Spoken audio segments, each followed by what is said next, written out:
Hello, British literature students. I hope that you are doing great. I'm currently in Oregon for an uncertain amount of time. As soon as planes start flying again, maybe I'll come back.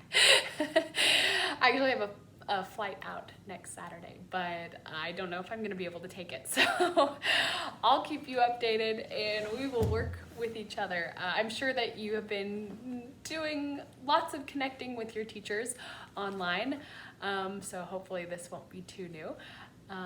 So yeah, let's talk about what we're gonna do for this class for at least this upcoming week and probably a couple more weeks after that. So last week you were working on poetry still, so you looked at the Villanelle and you looked at metaphysical poetry, both very dope types of poetry, especially that Dylan Thomas poem. Do not go gently into that good night. Oh, does it get better than that?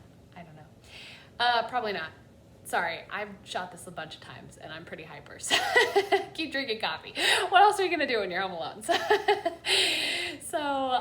Yeah, that stuff is amazing and great and totally worth our time, but a lot of the content that I had planned is actually pretty lecture heavy. Since I'm 9 hours ahead of you guys, I'm thinking that maybe lecture is probably not the best option. I'm considering writing or making some more videos. We're gonna try today. I'm gonna tell you a little bit about the book that we're gonna be reading. So we'll see if that suits your fancy. I feel pretty awkward in front of a camera, to be honest. Yeah, we'll just adjust as we need to as time progresses. So that being said, we're gonna have a change of plans from this week on. Instead of working on the Cavalier poetry, which was in that packet, you can start that. We will come back to it at one point, but we're going to shift focus. So that being said, what are we going to be doing when you're home alone and writing loads of essays for all your classes? Well, I have an answer for you. You will be reading. So if you remember, we have a second book that we're reading this year aside from Dorian Gray. This book is called Lord of the Flies, and it's by this guy, William Golding, who's a pretty interesting dude. He was a teacher. He was like totally traumatized by World War II, and he wrote this great book that has very apocalyptic undertones, and I think it is the perfect reading for when you're stuck quarantined in your house. So at least it will give you some things to think about.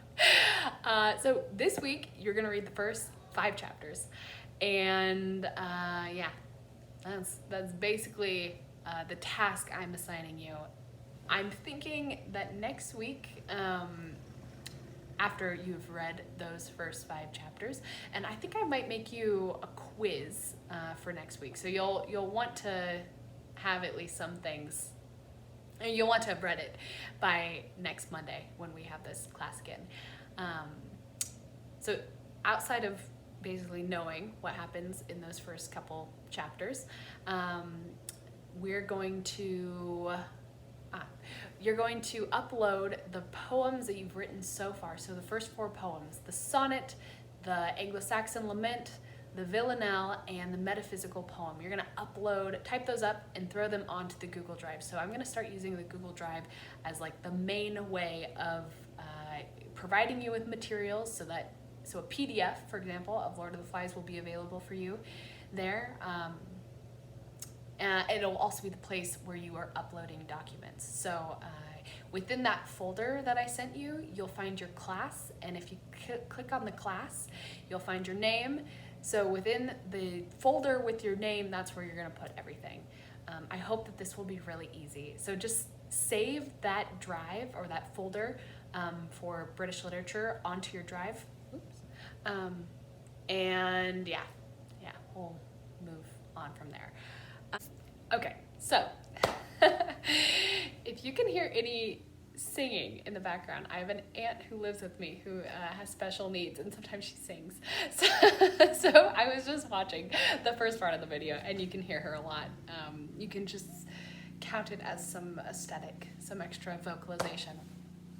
Okay, so right now I'm just going to tell you a little bit about Lord of the Flies and kind of what to expect as you're going into it. This is the lecture section of the video. Um, so yeah, Lord of the Flies is a really interesting book. Like I mentioned, William Golding, the guy that wrote it, was pretty traumatized by World War II. And so he wrote this kind of as a response to that war, and also to what he noticed about his students when he was teaching them.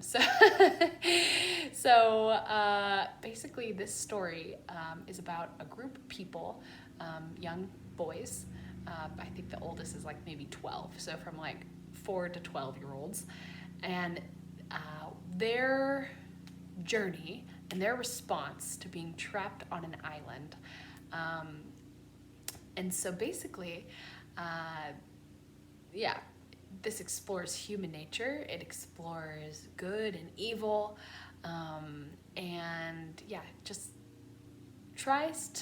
Golding tries to get us to think about what does it mean to be human and what does it mean to respond in a crisis.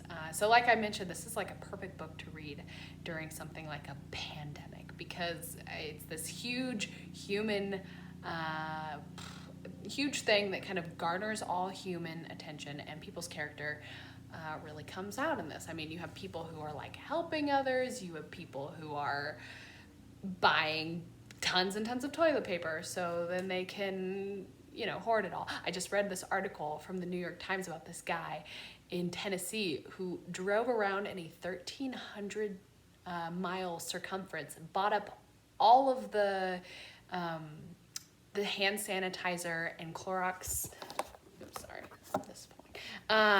wipes, and basically tried to resell them back to people at like a 10 times higher. So he bought them at like $1 and then sold them at 20. So, people respond differently. And so that's kind of what William Golding is exploring. Maybe you can even compare this to like your household. You've been with your family now probably for like a week. Maybe you're starting to like really see the ugly sides of each other. Well, this is what this book is exploring. So yeah, it was written in 1954. A couple years after the war, and initially when it was written and published, it had like almost no response whatsoever, until I don't know, like maybe 3 or 4 years after it was actually published is when it got into the mainstream, and he actually ended up winning a Nobel Prize for it. So it's kind of a big deal, this story. It's quite interesting. The other thing about it is it's also an allegory. So if you remember reading Animal Farm, that's also an allegorical story. So it's where you have like your base story. So for example, in Animal Farm, you have like a farm and some animals, they get mad at the farmer, they push them out, blah, blah, blah. But then right underneath that, you actually have the real story, which that's a story about the Russian Revolution. And so this allegory, the top level of the story, it's supposed to help you understand these more complex things. So this book is similar to that in as far as an allegory goes, but it's a little bit different. So I like to refer to this book as a shape-shifting allegory. So whereas in Animal Farm, it's a pretty much like one-to-one transfer. Snowball is supposed to represent Trotsky. Napoleon is supposed to represent Stalin, blah, blah, blah. Like everybody has like their one connection. Whereas this in particular, or this allegory in particular, it actually expands a little bit beyond that. So you can take like a spiritual reading or a religious reading. You can look at it from like a psychological perspective.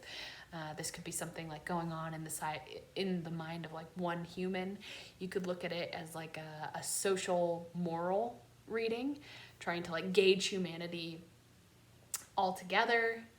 When I would say like a religious reading, you could look at it like, is there a character that's supposed to represent God? Is there one that's supposed to represent the devil? That kind of stuff. So there's a bunch of different ways you can look at this.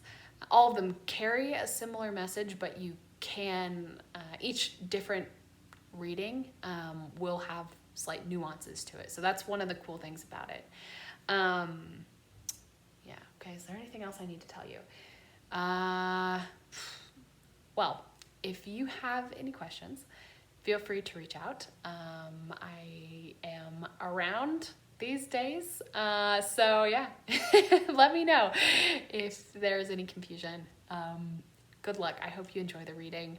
I really like this book, and yeah, it's a joy to read. See if you can pick up on any of the apocalyptic hints. Like, can you figure out why they're in this situation? We'll talk more about it next week. So yeah, hang in there, keep your chins up, and get to reading. Bye, see ya.